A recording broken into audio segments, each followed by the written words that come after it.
BMG წარმოგიდგენთ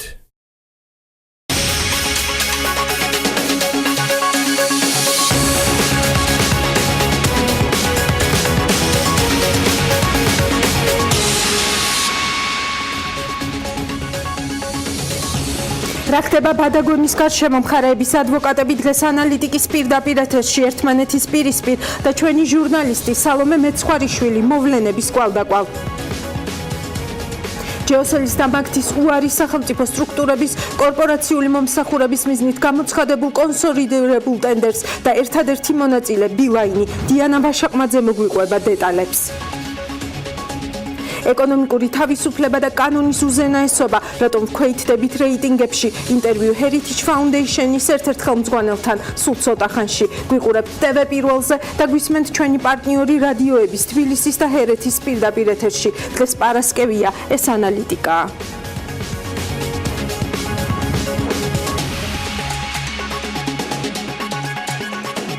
მე ამ გადაცემის ავტორი ელენე კვანჭილაშვილი ვარ. კომპანია ბადაგონის საქმეზე საუბრით უნდა გავხსნათ დღევანდელი ანალიტიკის ეთერი. ამ საქმემ შეიძლება ითქვას, ეჭქვეშ დააყენა ქართული ოცნების მთავარი გაცხადებული მონაპოვარი ბიზნესის თავისუფლება საქართველოში, თავისუფლება სახელისუფლებო ჩარევებისგან. საქმე ის არის, რომ ბიზნეს დავაში ერთ-ერთ მხარედ დასახელდა არც მეტი, არც ნაკლები საქართველოს ვიცე-პრემიერი დიმიტრი ქუმსიშვილი. სალომე მეცხვარიშვილი ადევნებდა კვირის მანძილზე თვალს ბიზნეს დავის განვითარებას და სწორედ ის შემოგვიერთდება ახლა პირდაპირ ეთერში. სალომე, გამარჯობა. გამარჯობა ელენე, მოგესალმებით. ამ საქმეს საკმაოდ ბევრი მოხნაგი აქვს. მოდი მაყურებელს შევთავაზოთ ეგრეთ წოდებული ტაიმლაინი, მხოლოდ დროში გაწერილი. სტუდიაში უკვე შემოგვიერთდებიან მხარეების ადვოკატები და პირდაპირ ეთერში შევეცდებით მეტი ნათელი მოვფინოთ ამ საქმეს. ელენე, ამ საქმეს მართლაც არაერთი წახნაგი აქვს და ვეცდები მაქსიმალურად მარტივად ავხსნა რა ხდება დღეს კომპანიაში. სრული სურათის დასანახად გეტყვით, რომ მიმდინარე კვირაში ამბავი ბადაგონის მიერ გავრცელებული ინფორმაციით დაიწყო ღვინისა და ალკოჰოლური სასმელების მწარმოებელ კომპანიაში ფინანსთა სამინისტროს საგამოძიებო სამსახური შევიდა.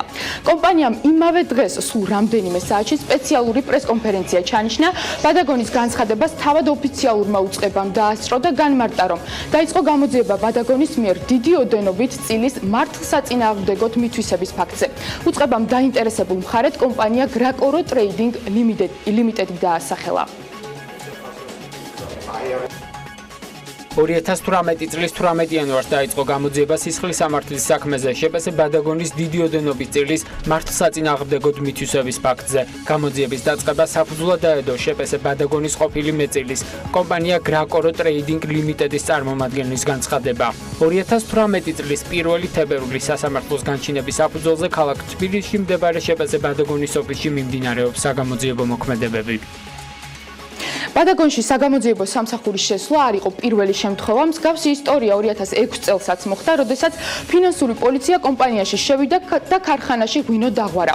მაშინ ხელისუფლება აცხადებდა, რომ ბადაგონი ფალსიფიცირებულ სასმელს აწარმოებდა.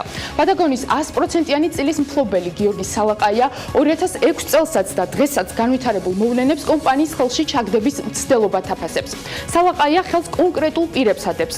ესენი არიან ყოფილი პარლამენტარი დავით ბეჟუაშვილი და ეკონომიკის მინისტრის ყოფილი მოადგილე კახადამენია. ბადაგონის მფლობელის თქმითვე, ყოფილი მაღალჩინოსნები ვლადიმერ ჯანჯღავას მეშვეობით ებრძვიან. სწორედ ჯანჯღავას განაცხადი დაედო საფუძვლად დღეს კომპანიაში ეგრეთ წოდებული ფინანსური პოლიციის შესვლას. საინტერესოა, რომ მიმდინარე კვირაში გამართულ პირველ პრესკონფერენციაზე გიორგი სალაყაიას და მის ადვოკატს ამჟამინდელი ხელისუფლების წარმომადგენლები ეგრეთ წოდებულ დაინტერესებულ მხარეებად არ უხსენებიათ, თუმცა გუშინ საქმეში პირველი ვიცე-პრემიერის დიმიტრი ქუმსიშვილის სახელმა გაიჟღერა. ეს არის არავითარი ახალი ჩანაფიქრი არ არის განხორციელებული. არც ერთ ადამიანს არ უფიქრია, პირდაპირ დააკოპირეს 2006 წლის მოდელი და შემოიტანეს უფრო გაცილებით რთული ფორმით. მათ მოახდინეს ვანდალურად შემოჭრა და პარალიზება მთელი სამუშაო პროცესის. ეს შემოვარდნა იყო დავით ბეჟუაშვილის და დღევანდელი ეკონომიკის მინისტრის და ვიცე-პრემიერის ქუმსიშვილის მხრიდან კარგად დაგეგმილი ძალიან ბინძური პროვოკაცია. დიმიტრი ქუმსიშვილის მინისტრობის დროს არის შემოტანილი განცხადება, როცა ის ბრძანდებოდა ფინანსთა მინისტრი. რაც შეეხება უშუალოდ საქმეს, რაზე მიმდინარეობს დავა. მომჩივანი მხარე გრაკორო ლიმიტედი მიუთითებს, რომ 2015 წელს ბადაგონის ამჟამინდელმა ხელმძღვანელმა გიორგი სალაყაიამ უკანონოდ მიითვისა კომპანიის 60%-იანი წილი. მაყურებლისთვის ნათელი რომ გახდეს, რაზე ვსაუბრობთ, მოდი დავიწყოთ სულ თავიდან. კომპანია ბადაგონი ბაზარზე 2006 წლიდან არსებობს, თუმცა საჯარო რეჟიმში მონაცემები 2010 წლიდან მოიძებნება.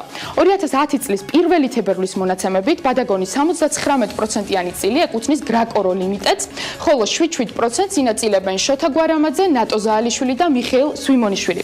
თუმცა 2013 წლის უკვე 4 თებერვალს მთლიანად კომპანიის მფლობელი 100%-იანი წილის არის გრაკორო ლიმიტედი.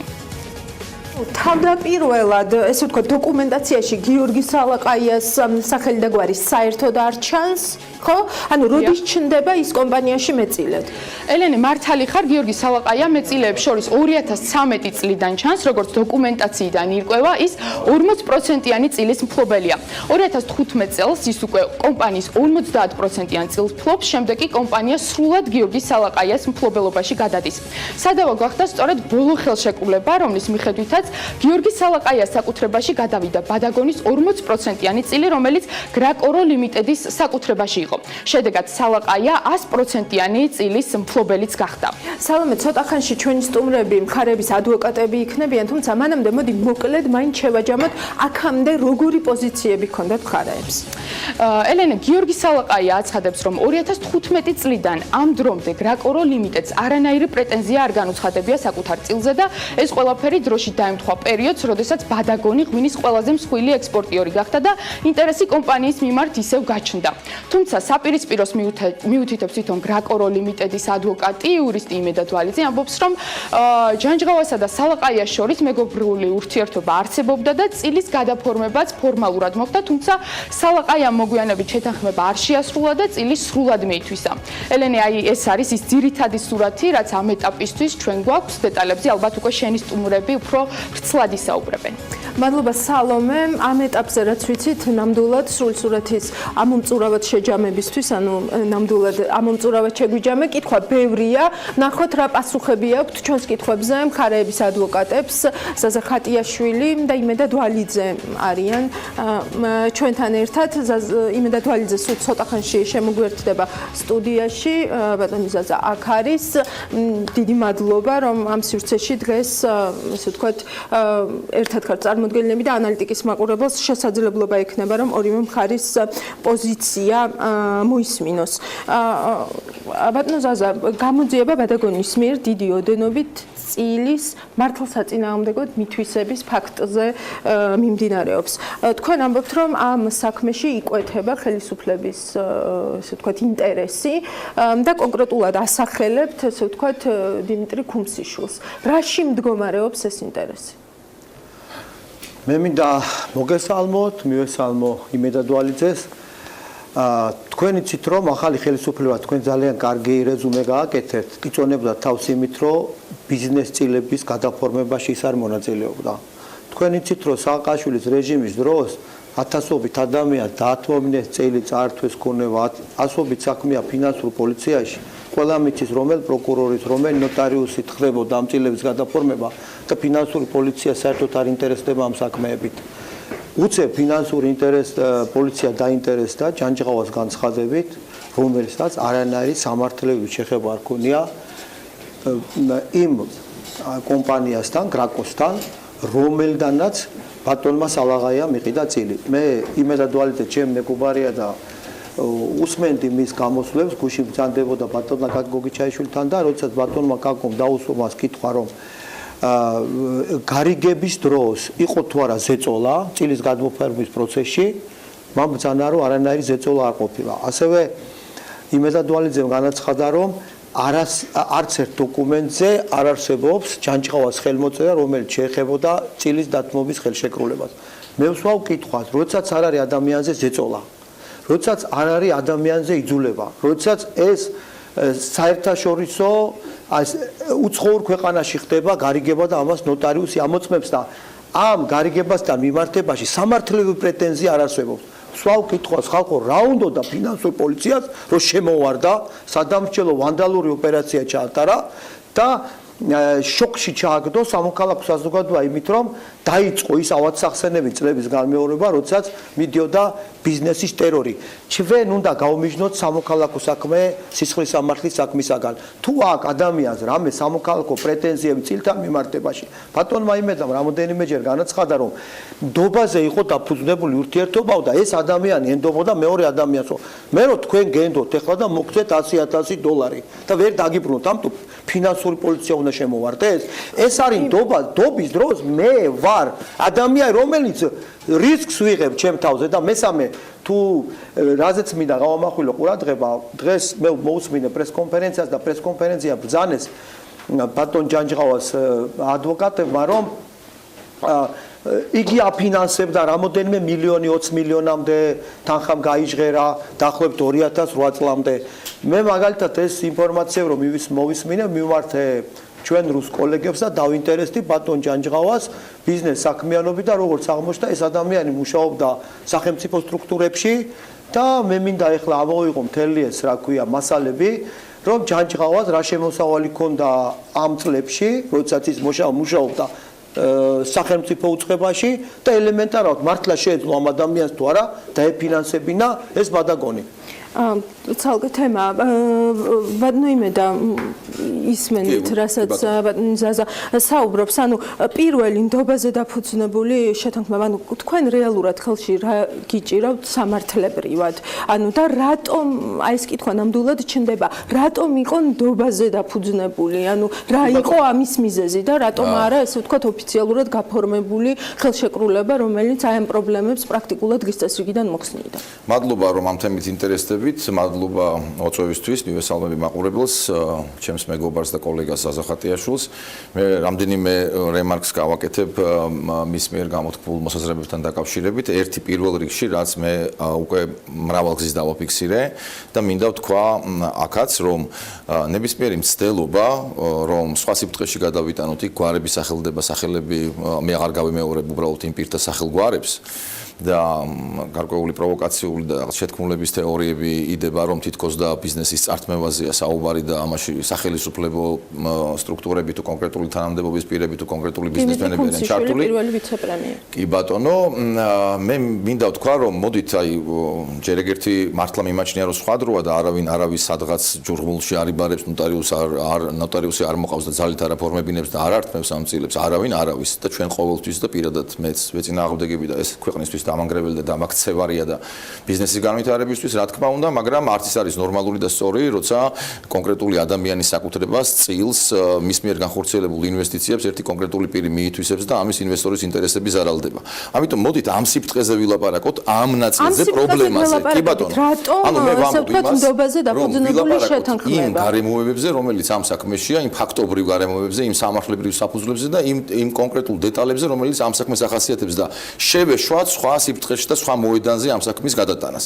ეხლა რაც ეხება ნდობას, დღეს გავმართეთ ბრიფინგი, ბრძანდებოდა ერთ-ერთი წარმომადგენელი გრაკოროსი, რომელიც იმთავითვე აი სულ საწყისიდან, როცა კომპანია ჯერ კიდევ ბადაგონი არ ერქვა და სხვა სახელით მოიხსენიებოდა, მეღვინეობის რაინდად იწოდებოდა. ეს არის 90-იანი წლების დასაწყისი და 2000-იანი წლების, უბრალოდ დასასრული და 2000-იანი წლების დასაწყისი, როდესაც ამ პირმა, კონკრეტულად ვლადიმერ ჯანჯღავა ჩამოიყვანა საქართველოში, დააინტერესა და აყიდინა რამდენიმე მიწის ნაკვეთი კახეთში და დაიწყო პირველი ნაბიჯების გადადგმა სერიოზული საწარმოს კომპანიის შესაქმნელად.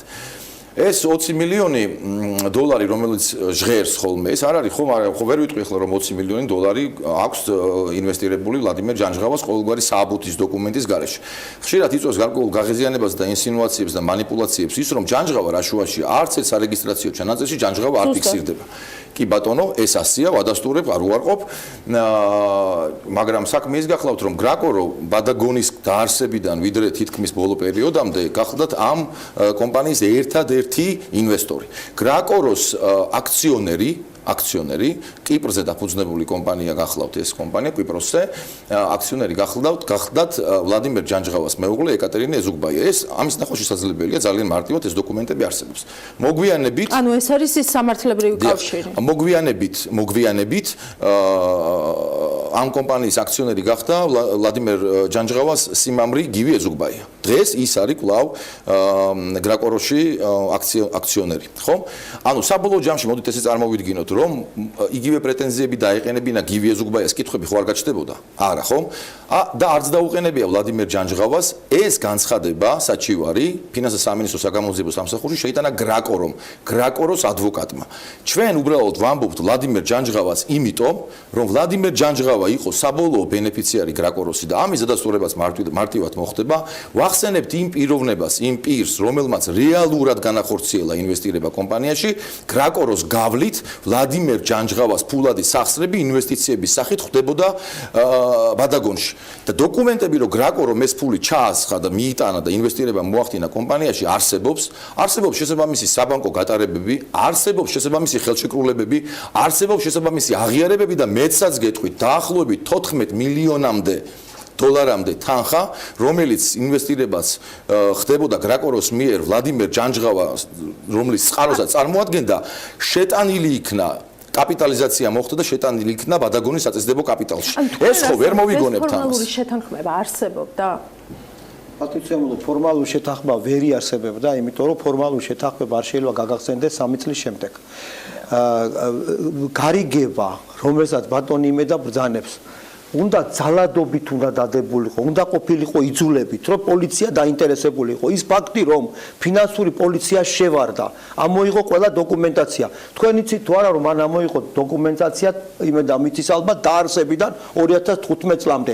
თუ წილთან მიმართებაში დავა, რომელიც განხორციელდა 2014-დან 2015 წლამდე, რა უნდოდა ფინანსურ პოლიციას თელ დოკუმენტაცია, ესე იგი, ბანდიტებით რო შემოვარდნენ, თავზე დაგვეცდნენ და გაიტანეს.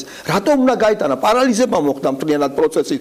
ერთადერთი საფუძველი რაც ჩვენ გვაძლევს იმის თქმის საფუძველს, პატივცემულო, რომ აქ არის ძალიან დიდი ინტერესი გარკვეული ჩინოვნიკების არის ის, რომ რასაც იმედა ბრძანებს, ხო? ეს არის წმინდა წყლის სამოქალაქო დავა.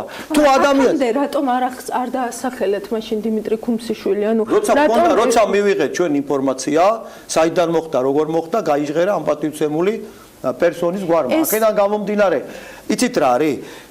ჩვენ ამით პრეცედენტს ქმნით, რომ ცოლსა და ქმარ წილებზე დავა რომ დაიწყება, ფინანსური პოლიცია შეიძლება შემოვარდეს. ეს არის უსაშინლესი პრეცედენტი. როცა ამბობს კომპანია, რომ ზეწოლა არ ყოფილა, როცა მე მოვაწერე ხელი გარიგებას. ძალადობა არ ყოფილა, მაგრამ დობაზე იყო დაფუძნებელი ჩემი ურთიერთობა. შენ ამ შემთხვევაში შენი რისკი არის, ხო? აქედან გამომდინარე ფინანსურ პოლიციას რა უნდა? ფინანსური პოლიცია როგორ შედის იქ? კი ბატონო, წავა ბატონი იმედა საკმაოდ კვალიფიციური ადვოკატი ბრძანდება და სამოქალაქო სასამართლოში შეუძლია იდაოს და ჩვენი მხარეც წარადგენს მტკიცებულებებს და ამ შემთხვევაში სამოქალაქო დავის პროცესი იქნება. ამაში ეთანხმებით, ანუ არის იყო საჭიროება ფინანსური პოლიციაში. რაც ეხება ნდობას რა, ამ საკითხს ძალიან დიდი ხაზი ესმება, ხო? ზოგადად ბიზნეს სფეროში ჩემგან არ გესწავლებათ და ბევრი შემთხვევა არის ასეთი, როცა ერთი ბიზნესმენი თავის კომპანიონს, თავის პარტნიორს ენდობა, ხო? და ზეპირ კი ბატონო, რა თქმა უნდა. და საქართველოს უახლეს ისტორიაშიც მე არ დავასახელებ სახელს და გვარს ადამიანისას, რომელიც საყოველთაო და ცნობილი ადამიანი, რომელმაც თავის ნათესავებზე კონკრეტული აქტივები გააფორმა და მე ამ ადამიანის გარდაცვალების შემდეგ რაც მოხდა ამ ადამიანის ქონებასთან დაკავშირებით, ეს ცნობილი ამბავია. ანუ ზოგადად მიღებული პრაქტიკაა ეს და მე მაგალითად ვყავს მეგობარი, დღესაც ვახსენე, რომელსაც შეიძლება 2 ბოთლი ლიმონადის საყიდელი ფული არ ქონდეს, მაგრამ ამ ადამიანის სახელზე 15 მილიონის ქონება იყო რიცხული რამდენიმე წლის წინ და მე შემიძლია ეს დოკუმენტი გაჩვენოთ. ანუ მე იმის თქმა მინდა, რომ ეს იყო ჩვეულებრივი პრაქტიკა და არის. ეხლა მეორე თვითონ სალაყაია, მე ვფიქრობ, რომ ადამიანებს შორის თუ არ არსებობს კეთილსინდისიერების პრეზუმპცია და ნდობის მომენტი, საერთოდ არანაირი სამოქალაქო სამართლებრივი ურთიერთობა არ იარსებებს და საერთოდ არ დაველაპარაკებით ერთმანეთს, იმიტომ რომ ფინანსური პოლიციის შემოსვლა ჩვენ ვთვლით. მე არ ვიცი რა დოკუმენტები ამოიღო საგამოძიებო სამსახურმა, მე არ ვიცი რა პერიოდს ეხება ეს დოკუმენტები, მაგრამ ჩვენ ვთვლით, რომ მოხდა წილის მითვისება, წილი არის ქონება, ქონების მითვისება არის დანაშაული, ეს დანაშაული არის საპროცესო კანონმდებლობის და იუსტიციის მინისტრის ბრძანებით ფინანსთა სამინისტროს საგამოძიებო სამსახურის მიერ მოსაკვლევი გამოსაძიებელი საქმე, ამიტომ პროცესუალური კანონმდებლობის თვალსაზრისით, ანუ რამდენად კომპეტენტურია და რამდენად უფლებამოსილია საგამოძიებო სამსახური ასეთი კატეგორიის საქმეზე აწარმოოს გამოძიება და აღზრდა სისხლის სამართლის საქმე, აქ კითხვის ნიშნები არ არსებობს. 15 წლის ინფორმაცია მოიყო და დავა იყო ერთ წელზე. მე ვერ გეტყვით მაგაზე. რაც ეხება ნდობას რაც ეხება, ანუ საიდან გაჩნდა და როგორ ჩამოყალიბდა, ხო? თქვენ არ ვიცი ახლა ჩვენ ვერ უსმენდით სიუჟეტს, მაგრამ მინდა გითხრათ რომ 2006 წლამდე ბადაგონის ისტორია გაცილებით ადრე დაიწყო. სალაყაია საერთოდ არ ფიგურირებდა 2013 წლამდე, მანამდე დირექტორი იყო, 2013 წლამდე ის წილის ფლობელიც არ იყო, არანაირი წილის ფლობელი არ იყო და მინდა გითხრათ რომ განსხვავება კეთილსინდისიერების ნაწილზე როცა ვლაპარაკობ ჩვენსა და მოწინააღმდეგე მხარეს შორის, თუნდაც ის არის რომ დღეს ჯანჯღავამაც და უბილავამაც პრესკონფერენციაზე ახსენეს რომ ისინი ყოველთვის კმაყოფილები იყვნენ სალაყაიათი როგორც მენეჯერით. მათ შორის იყო ძალიან კარგი ახლო ადამიანური ურთიერთობა. ისინი ფიქრობდნენ რომ ის გასამრჯელო რომელსაც ის ხელფასის სახით იღებდა როგორც დირექტორი, ის მენეჯერის ბონუსი რომელიც მათ მისცეს, ეს კაცი, ეს ადამიანი იმსახურებდა და ზუსტად ეს არის ინტერესო დღეს რატომ ხდება ეს ამბავი? მაგასაც გეტყვით, დავასრულებ და ზაზამაც ბძანოს მე ისე რომ არ გამოვიდეს. მე გეტყვით, 2003 წლიდან გრაკორო ახორციელებდა ინვესტიციებს. როგორც გითხარით, 20 მილიონ დოლარამდე თანხა ინვესტირებული იქნა კომპანია ბადაგონში. 2010-იანი წლების დასაწყისიდან ჯანჯღავას შეექმნა ფინანსური პრობლემები. ამის თაობაზე თქვა დღეს. შეექმნა ფინანსური პრობლემები და მან გარედან ინვესტიციების მოტანა ვეღარ მოახერხა. შესაბამისად, კომპანია ბადაგონს, რომელსაც ემბარგოსა და სხვა პრობლემების გამო სჭირდებოდა ფინანსური სახსრები განვითარებისთვის და გადარჩენისთვის და გაძლიერებისთვის, საჭირო გახდა შიდა ფინანსური რესურსების მოძიება. გარედან ფული ვეღარ მოვიდა. ამიტომ პარტნიორებმა ზეპირად იყო 19%-ის ფლობელი, ასევე ზეპირად იყვნენ შეთანხმებული წილების გადანაწილებაზე.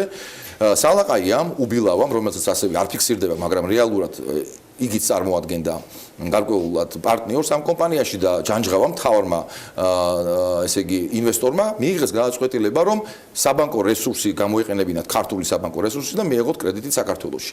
სალაყაიამ განმარტა უთხრა მათ რომ ქართული კანონმდებლობით და ეს მართლაც ასია, ჩვენ რომ მივმართოთ ახლა რადგან ქონება დაყადაღებულია უკვე, იმიტომ იპოთეკით არის დატვირთული, იმიტომ რომ ჩვენ უკვე რაღაც კრედიტები მოვიძიეთ და საჭირო იქნება დამატებითი კრედიტების მოძიება, საჭირო იქნება წილის ჩადება უზრუნველყოფის საშუალებად ბანკში.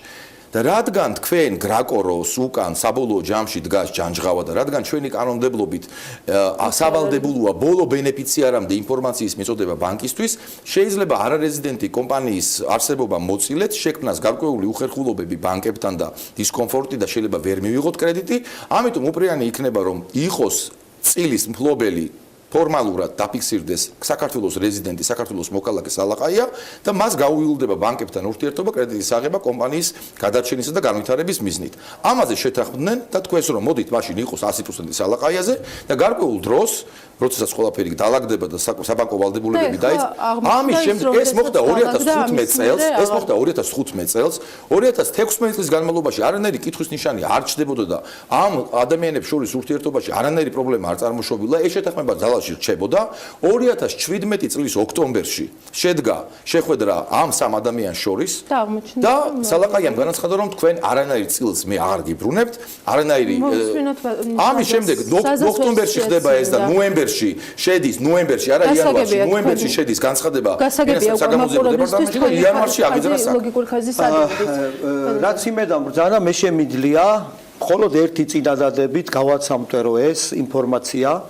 ბატონმა იმედამ ბრძანა რომ ფინანსური რესურსის მოზიდვის მიზნით და ბანკიდან ვალების აღების მიზნით გაფორმდა სალაყაიაზე წილი. ეხლა მე ეს დოკუმენტი არ წარმომედგენია, მაგრამ კარგი იქნება თუ ბატონი იმედა ნახავს. ვალი პატივცემულო აიღო ბანკიდან სალაყაიამ იქამდე სანამ მოხდა ამ წილების გადმოფორმა, ამიტომ თქვენი არგუმენტი არ იყო იმედ, მაშინ არ ქონდა 100%, მან აიღო, არა, ზუსტად არა, თქვენ ხო ბრძანებთ, არა, თქვენ ხო ბრძანებთ, რომ 100% წილი იმიტომ გაფორმდაო, რომ მას გამოიტანა ბანკიდან წილიო.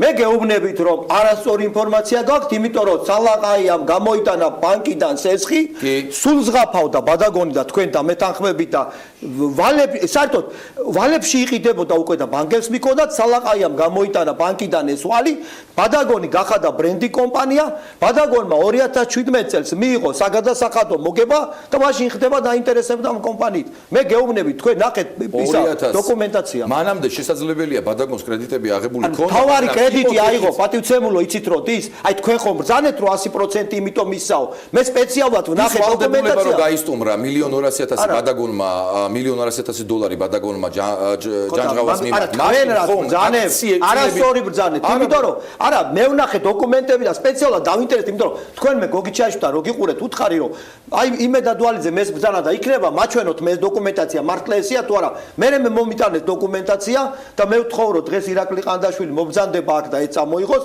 იქამდე მოხდა ვალის აღება და შემდეგ ხდება გარიგება რომელზეც თქვენ ბრძანებთ რომ არანაირი ძალადობა არ ყოფილა და იმედ ეს დავის საგანი შეიძლება იყოს დობაზე დაფუძნებული ურთიერთობა რასაც შენი ძახი ეს არ არის პატივცემულო ჩემო კოლეგაო და მეგობარო ფინანსური პოლიციის შემოვარდნის საბაბი წილები მიითვისა 10 რანაირად მიითვისა გარიგებაზე თუ ეს გარიგება იყო 40 როგორ ეხლა თუ ძალადობა არ იყო როგორ მიითვისა 20 მილიონი დოლარი კომპანიაში მიიტანო ინვესტიციის სახით და $40,000 დათმო 20 მილიონი კომპანია 2008 წელში 2009 წელში 2010 წელში კომპანია ბადაგონი იყო გაკატრების პირას ბანკებს მიქონდათ მთლიანად ბადაგონი იყო ჩაძირული და სალაღაიამ როდესაც ვარი ძალიან მარტივად შეიძლება კომპანიის მდგომარეობის შეფასება ფინანსური დოკუმენტაციის საფუძველზე რა ღირდა ის თუნდაც 2008 წელს რა ღირდა 2015 წელს პრეტენზია არის წილები თქვენი პრეტენზია ხო წილებია შემოვარდა ისა და ამოიღო 2000 წლიდან მთელი ისა თქვენ ხომ ამბობთ რომ იყიდეთ ანუ ორი გზა არსებობს კომპანიის რატო ამოიღო ხო არ იყო ზეწოლა ორი გზა არსებობს ხო ხელისუფლება არ არის დაინტერესებული ორი გზა არსებობს კომპანიის დაუფლების ხო ერთი შენ თვითონ მიხვიდე ჩადო რამე ინვესტიცია ფული მიიტანო და კომპანიაში გქონდეს 100% წილი მეორე გზა არის მიხვიდი ამ კაცთან ვინც ეს 100% წილით შექმნა კომპანია და უთხრა მომყიდე ხომ ორი გზა ან წაართვას არ განვიხილავთ ვიხილავთ ერთ ვარიანტს მივიდა და თანხა ჩადო მეორე ვარიანტი მივიდა და იყიდა სალაყაიას თანხა არ ჩაუდია ჩანხას ასხავდა გრაკორო ბატონი ჯანჯღავას ფულს და სალაყაიას თანხა არ ჩაუდია და ერთი ჯანჯღავა როგორ ვერ ჩადებდა მე დაუკავშირდი მოსკოვში და კაცი სახელმწიფო მოხელა იყო რანაირად ჩადებდა გრაკოროს ფული მომზებროთ მაშინ საიდან მოდიოდა ხო ძალიან მარტივია მე ვიზახი რომ ჯანჯღავას ფულია მე გეუბნები რომ თქვენ შეგიძლიათ დაიწყოთ სახელმწიფო მოხელა სალაყაიას ფული არის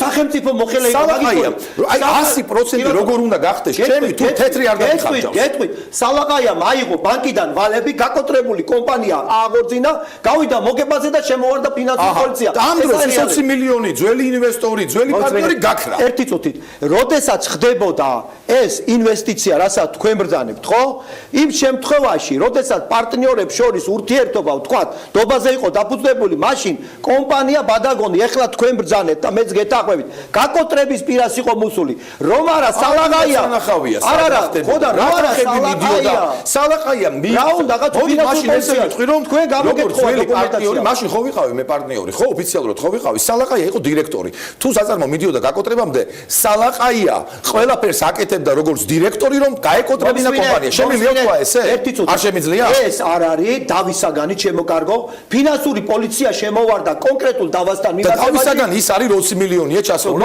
არ არის ჩვენ როგორ დაეუფლა 100% სალაყაია მაინტერესებს აქ არის დავის როგორ დაეუფლა და იყიდა ავიდა კრედიტი აიღო და დაეუფლა ამითი იყიდა წილი $50,000 მე გარიგე ხო იძახი შენ რომ ძალადობა არ იყო ხო და $50,000 იყიდა შემიძლია მე $5 ვიყიდო მაგრამ ძალადობა ხო არ იყო არ იყო მაგრამ ეს გარიგება ხო და საწერია იმედ რომ დობაზე დაფუძნებული ურთიერთობა როცა მე რისკი გავწიე საწერია რომ ეს მისამართანაშაულია ანუ ცოტა $50,000 მოდით აი ძალიან მარტივია რა ღირდა კომპანია მაშინ ჯერ ეგერთი გვიძახი ცალსახად რომ ცხადია ჯანჯღავას კომპანიაში თავისი წილის გასხვისების აზრიც არ ქონია არასოდეს და მას არც არაფერი არ გაუსხვისებია რეალურად მხარეთა შორის არსებული წილობრივი პროპორციები ასახული იყო გრაკოროში დღესაც რომ შეხვიდეთ თქვენ გრაკოროს საიტზე თუ სარეგისტრაციო საიტზე კვიპროსში ნახავთ რომ 91% დღესაც და მაშინაც ეკუთვნოდა როცა გადაწყდა მაშინ რატო გაყიდა? პარტნიორებმა გადაწყვიტეს რომ რადგან სალაყაიას ჰქონდა დამსახურება კომპანიის წინაშე და მას ერთგვარი მენეჯერული წილი ეკუთვნოდა კომპანიაში, ეს ყველაფერი აისახა გრაკოროში და გრაკოროში ჩამოყალიბდა ესეთი პროპორცია: 91% ჰქონდა გივი ეზუგბაიას ჯანჯღავას სიმამს და 19% დღესაც სალაყაიას უფიქსირდება. და ძალიან საინტერესო ერთი მომენტი კიდევ, როდესაც წილი გასხვისდა, აქეთ მხარეს ხელს აწერს სალაყაია გრაკოროს ბადაგონის დირექტორი, რომელიც ყიდულობს თითქოს და წილს, ხოლო მეორე მხარეს გრაკოროს სახელით ხელს აწერს გიორგი სალაყაიას ბიძაშვილის მალხას სალაყაიას მეუღლე ლამარა კობალაძე. წარმოიდგინეთ როგორი სიტუაცია, როგორი ოჯახური და როგორი ოჯახური. გრაკორო აძლევს მინდობილობას, რომ ერთი ყველაფერი არა, იმედ უკვე ის რა წერია. აძლევს მინდობილობას ლამარა კობალაძე. არა. ესა და ეს პროცენტი 40% მიყიდოს გრაკორომ ბატონ სალაყაიას პირდაპირ მინდობილობაში გაწედა. ამაში ფინანსურ პოლიციას ვინ ესაქმება იმე? ლამარა ქალბატონი ლამარა პირდაპირ არის მალხა სალაყაიას მეუღლე, აქეთ არის გიორგი სალაყაია. ანუ იმდენად, ასე ვთქვათ, შიგნით ხდებოდა ეს ყველაფერი და იმდენად მინდობილი იყო ყველაფერი, რომ ოჯახს მისცეს, რომ კარგი მინდობილობას გაძლევ, რომ მიყიდო ეს $50,000 ფორმალურად ეს არის ფინანსური პოლიციის დაინტერესების საგანძო მითვისა ზაზა რანაირად მითვისა არ ეკუთვნოდა 2 ლარად 20 მილიონს გრაკორო ხობისა ისა მიდობილობა კობალაძეს კი ვისა ძალადობა ხო არ იყო არ იყო მე ვინ ეკითხება ფინანსურ პოლიციას მითვისება მოხდა საბოლოოდ იმიტომ რომ ამ კაცმა განაცხადა რომ დობაზე იყო ეს შენ ხო მითხარი რომ შეგან თქვენ ბრძანეთ რომ ეს იყო დობაზე დაფუძნებული ურთიერთობა ენდობოდა და დობის დროს ადამიანი წევს რისკს ხო დამეთახმე ამან გაწია რისკი ეს არის სამოქალაქო დავისაგანი ფინანსური პოლიციის შემოვარდნა ეს ავადგებით ბადაგონს აუცილებლად ხო და წასულიყავით თვითონოცვილო 3 და 4 წელი სადამსჯელო ოპერაცია იმედ ამოიღეს ყველანაირი დოკუმენტაცია იცი რა ამოიღეს ის რომ ქარხანა გაჩერდა ეს არის საბოტაჟი ის რომ ქუმსიშვილი სახელდება ეს არის ტემპერატურის ხელოვნურად არაფერი არ არის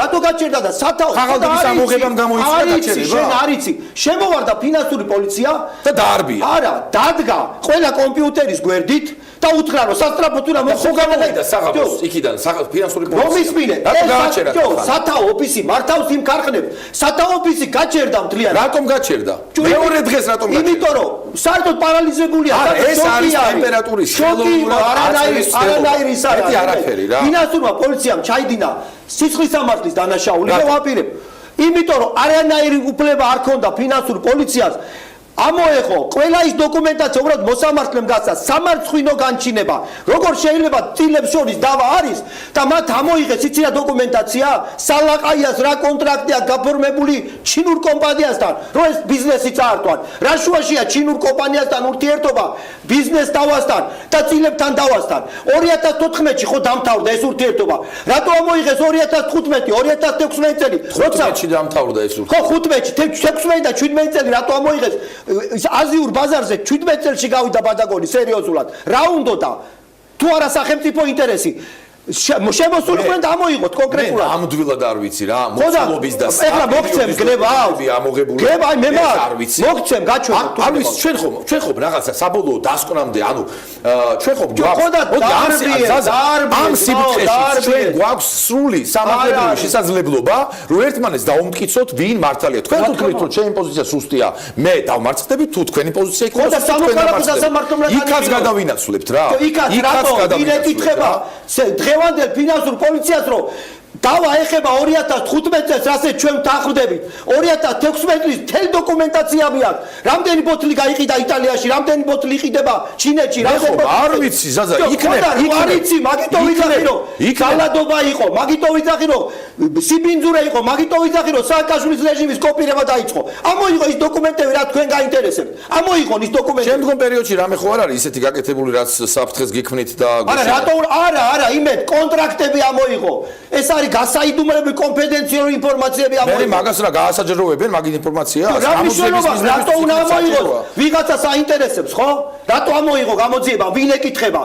თქვენ არ დაობთ, თქვენ დაობთ კონკრეტულ წილებზე, ხო მიდასტურებ? ვინ ეკითხება ეხლებოდა 2016-17 წელში მე რამდენი ბოთლი გავყიდე ეს არის ბიზნეს კომპანიის განადგურების ცდელობა ეს კითხვები რას თქვენ ეხლა გაქვთ საგამოძიებო სამსახურის მიმართ არ შეიძლება ჩემს მიმართ დაისვას მე არა იმიტომ გეუბნები ბიზნესი ინტერესია მე ამიტომ ვიძახი რომ თქვენ ეს ნაწილი თქვენ რას გაქვთ შენთან ნაწილი კიდე ვიდავებ სამოქალაქო პატივცემულო არა ბატონო მიითვისე დანაშაული ჩაიგდა არაფერ დანაშაული დაქირავებულმა მენეჯერმა მიითვისა წილი და გადასასლა ინვესტიცია ბადაგონი 20 მილიონი რომელი განადგურებული ვინ განადგურა ბადაგონი ვინ იყო სალაყაია ბადაგონში მაშინ ვინ იყო სალაყაია ბადაგონში იყო დირექტორია დირექტორი რომელმაც ინვესტორის მეტანილი 20 მილიონი სალაყაია მოინელა ისე რომ კომპანია იყო აზიური ბაზარი გაუხსნა მარტო რო დარჩა მაშინ არა იბრძოდა რამოდენიმე წელი დახსნა ძველი წილის მესამე რო გადააგდო მაშინ არავინ არ გადაუგდია სალაყაიას ეგ არის სამოქალაქო დავისაგანი ჩვენ უნდა შევთანხმდეთ კი ბატონო ვიდაოთ და რაც ფინანსურმა პოლიციამ ჩაიდინა ჩვენ პირდაპირ 2006 წელში ხო გახსოვს ბოდიში რომ მოიხადეთ როცა შევარდნენ მაშინ მაშინ ვინ ჩასტელი ხოდა ეს ხო არამეს გეუბნები უბილავა თუ ახსოვს სალაყაიას განჯღავას ფული არ ახსოვს შემოვარდნენ დღეს რო შემოვარდნენ ლიზა ბაგრატიონს მასოვდეს უბილავა ასე რა მაშინ ეს ვინ შემოვარდა მოვიდნენ და ნიანგის წრემლები ყარეს რომ გვიბრძანესო სალაყაიასთან დღეს ვინ შემოვარდა იმე ისინი აუცილებლად დაიშჩებიან იმიტომ რომ მათ უფლება არ ქონდათ ის დოკუმენტები წაიღოთ რომელიც წაიღეს დოკუმენტებზე მე ვერაფერს გეტყვის აბა ეგ არის მთავარი ზოგადად საგამოძიებო ორგანოს მოქმედება სისხლის სამართლის საქმის აღზრდასთან დაკავშირებით პირადად მე მიმაჩნია მართებულად პროცესუალურად გამართებულად ადგილი ქონდა დოკუმენტი გაგავდა გარიგება გაგავდა რეკლამაზე გავდა რეკლამის შემდეგ დავბრუნდეთ და შევკრათ ესე ვთქვათ ეს დებატი იმისთვის რომ მაყურებელმა საბოლოო ჯამში გაიგოს ესე ვთქვათ საით მინდის ეს საქმე და რა იქნება შემდგომი ნაბიჯები ახლა რეკლამის დრო და რეკლამის შემდეგ დავბრუნდებით დაგველოდეთ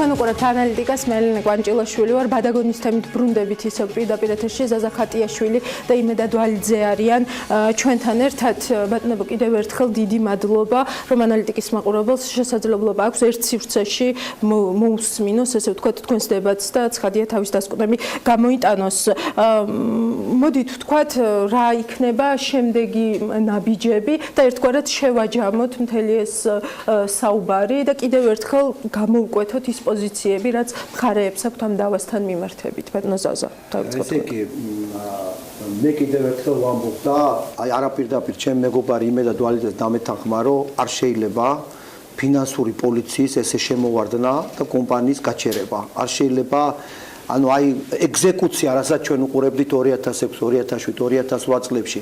ჩვენ ვადასტურებთ, რომ ჩვენს გარკვეული დავა გაქვს 2014-2015 წლებზე. არ შეიძლებოდა ფინანსურ პოლიციას წაეღო რამდენი ბოთლი გაყიდავ თქვათ ბადაგონმა ჩინეთში. ხელშეკრულება ამოიღოს ვინ იყო ის კომპანია, ვისთანაც ჩვენ ურთიერთობები გქონდა. ეს არის ბიზნესის ტერორი, ბიზნესზე ჩარევა და ეს არის კომპანიის გაკოტრების ცდელობა და მთელი ამ ბიზნესის ხელში ჩაგდება. თუ მაგალითად ფინანსური პოლიცია მართლა ფიქრობდა რომ იქ რაღაც დარღვევა იყო, მაშინ მას უნდა ამოეყო კონკრეტულ გარიგებასთან დაკავშირებული ინფორმაცია, ხო? ამიტომ ეს იყო მე ვფიქრობ რომ შემოვარდნა, ეს იყო ვანდალიზმი. მე ვაპირებ ორშაბათს მივმართო მთავარ პროკურორს მე გავაანალიზე ის დოკუმენტაციები ჩაბარებული მაქვს. მე ვფიქრობ რომ იქ მოხდა საპროცესო კანონმდებლობის უხეში დარღვევით ფინანსური დოკუმენტაციის ამოღება აქედან გამომდინარე ვთვლი რომ მთავარი პროკურატურა თუ არ დაინტერესდება თუ რა ვანდალური აქტი ჩაიდინა ფინანსური პოლიციის საგამოძიებო სამსახურმა მე უფრო გამიმზაფრდება ეჭვი რომ ამის უკან დგას სახელმწიფოს კონკრეტული ჩინოვნიკების ინტერესი თუ მაგალითად სისხლის სამართლის საპროცესო კოდექსის დარღვევას მე მეტავები და შენ ორჯერ მეც არ ყვევ და შენ თავზე ხელს გადაგისვავენ და მე უნდა დამატერონონ და კომპანია გამიჩერონ ხო მაშინ რა გამოდის ეს არის იგივე რასაც ჩვენ ვებძოდით ხო ქუჩაში ვიდექით ამის გამო ვებძოდით ძალადობას ვებძოდით ბიზნესის წილების დატაცების ცდელობას როგორ შეიძლება ადამიანს ვისთან აქვს კონტრაქტი ისენი ამოიღო და ისენი წაიღო შენ ვინ გეკითხება შენ ამას 2017 წელში ვინ გეკითხება შენ რომელი კომპანიები ემსახურებიან ბადაგონს აღმოსავლეთ ევროპაში შუაგულ ევროპაში ჩინეთში ყაზახეთში ვინ გეკითხება შენ კარგი. მე კიდევ ერთხელ ხაზს გავუსვამ იმას, რომ ბოლო დღეებში არაერთხელ გაიჟღერა და საქართველოში სამწუხაროდ ჩვენ და ბოლო წლების უკანასკნელი პერიოდის გულისხმობ ახლო ისტორიულ წარსულს დამკვიდრებული ტერმინები წართმევა, ახევა, ბიზნესის დატერორება, ბიზნესის წილების ვიღაცამ წაიღო სახელმწიფო სტრუქტურა ერევა, თანამდებობის პირი ერევა, ეს კარგად იყიდება საქართველოში, კარგად ისმის და აქტუალურია და მოწყვლადია ძალიან ბევრი ადამიანის, მაგრამ მე ვიძახი რომ გადავდივართ აქედან შესულა ამ საქმეში. მე ვთვლი რომ ფინანსური პოლიციის არის თუ შესულა არა კითხვების საფუძველი. აი ძალიან ეს 2017 დოკუმენტაცია ამოღებული რომ კარგია. მე ეს არ ვიცი რა დოკუმენტაცია იყო ამოღებული ზოგადად ფინანსური პოლიციის შესვლა. ხო, ესეთი რამე ხდება, ასეთი რამ კანონმდებლობით არის ნებადართული, მე არ ვიცი ფორმებზე ვერ ვიმჟელებ, არ ყოფილვარ და არ მინახავს. მე ზოგადად მიმაჩნია რომ განხორციელებული მოქმედებები მიმაჩნია რა კანონმდებლობის შესაბამისია, ეს ერთი. ყოველგვარი სხვა გადატანა ნებისმიერ სხვა სიფრთხეში რომ ვიღაც არის დაინტერესებული ჩარეული და ის მართავს უხილავი ხელით პროცესებს არის ასევე ყურადღების და საკითხის სხვა სიფრთხეში გადატანის მცდელობა ძალიან მარტივი რამდენიმე საკითხი აი მოცემულობა არის მარტივი მოიტანა კონკრეტულმა სუბიექტმა ჯანჯღავამ გრაკოროს მეშვეობით კომპანიაში 2000-იანი წლებიდან 20 მილიონი დოლარი ხო დღეს მას აქვს 0% წილის სალაყაია რომელიც იყო ჯანჯღავას დაქირავებული დირექტორი და არ მოუტანია კომპანიაში არანაირი ფინანსური ინვესტიცია და სახსარი დღეს ფლობს 100%-ს ამათ შუა დევს გარიგება რომელშიც წერია რომ 20 მილიონი დოლარის ინვესტორმა არაფრის მომტან დირექტორს მიყიდა 0 გაკოტრებული იყო სალაყაიას მიერ ალბათ სალაყაია იყო დირექტორი და პარტნიორი ვერ გააკოტრებდა აკოტრებს დირექტორი კომპანიას და რაღაც სხვა ვითარებები შეიძლება კიდევ შუაში დევს ხელშეკრულება რომელშიც წერია თანხა 50000 დოლარი მოდით ეხლა ვთქვათ რამდენად შერაცხადი ნორმალური არ ვიცი ჩავატარავთ ეს ექსპერტიზას თუნდაც ერთი მხარესაც და მეორე მხარესაც რამდენად შერაცხადი შეიძლება იყოს ადამიანი რომელსაც წლების განმავლობაში მამამისის სახელობის ქარხანაში, ესე იგი თავიდან ბოლომდე იტალიელები რო თავად ჩამოიყვანეს და ენოლოგები და მეღვინეები, ესე იგი მთელი ეს ხაზების მონტაჟი და თანამედროვე ტექნოლოგიების დანერგვა და სარეკლამო ბიზნესში ფულის ჩადება და ეკლესიებში ზარების ალავერდის ტაძარში მეღვინეობის კომპლექსის გაკეთება ალავერდის მონასტერში და უამრავი სხვა რამ რაც არ ითქმება კიდევ კონკრეტული პირების მიმართ გაკეთებული სიკეთეები და სოციალური ფუნქციის შესრულება რომელიც ამ ხალხმა რუსეთიდან თუ არ ვიცი სხვა წყაროებიდან მოზიდული ფულით საქართველოში ჩამოიტანეს და დააბანდეს როგორც ინვესტორებმა დღეს გვაქვს მოცემულობა რომ მათ აღარაფერი აღარ დარჩათ ანუ მე როგორც ინვესტორი ფიქრობ რომ ამ ქვეყანაში თუ შესაძლებელია კონკრეტულმა მენეჯერმა ესე გადააგდოს ინვესტორი ნუ არ ვიცი და არავინ დაისაჯოს ამის გამო მაშინ აღარ მოვდივარ არაერთხელ მომისმინა რომ სამოქალაქო დავასაც აქვს იქნება რატომ არ დაიწყეთ ძალიან მარტივია რა მოცემულობა ჩვენთვის აღიქმებოდა ასე და ჯერჯერობით ასეც არის და ვნახოთ როგორ განვითარდება გამოძიება ეს არის სისხლის სამართლის საქმე თუმცა ვეთანხმებისას რომ შემადგენელი ცხადია არის სამოქალაქო თავისაც ამ საქმეში და უბრალოდ ერთი მომენტია რომ შედარებით თუმცა საკმაოდ ჭიანურდება როგორც ერთი ისე მეორე წარმოება საქართველოში მაგრამ მეტნაკლებად კიდევ უფრო შედარებით სისხლის სამართლის საქმის გამოძიება შედარებით ოპერატიულად მიდის ვიდრე სასამართლოში საქმეების წარმართვა მაგრამ არც ამ ხანდაზმულობის უწოდას არ გაუშვებთ რომელიც ჯერ კიდევ გვაქვს რეჟიმის დროს წარმართავთ სამოქალაქო დავასაც 10 წელია ფინანსური პოლიცია საქმეები უde სადაც მოქალაქე კეთილსიზმარს ნახურობდა იმედა მთელკონება სახელმწიფო ჩუქნიდა ერთი და იგივე პროკურორის მონად იმას არ იძიებდა ჯანჯღავას განცხადების გამო შემოვარდნენ და მთელი დოკუმენტაცია ამოიღეს სამყუთნელი დრო სამწუხაროდ ამოიწურა მადლობას მოგახსენებთ და დიდი მადლობა რომ ესე ვთქვათ პირველი დებატი შედგა ჩვენთან გადაცემა ანალიტიკაში ვიცი რომ დღეს პირველები გააგრძელებს ესე ვთქვათ ამ თემას და იქაც მოვისმენთ კიდევ ერთხელ მხარეების არგუმენტებს მე საღამომდე გემშვიდობებით ყველა დაანონსებულ თემას ნახავთ საღამოს ეთერში ამიტომ არც საღამოს ეთერი გამოტოვოთ არამედ საინტერესო იქნება დამეწყოთ დროებით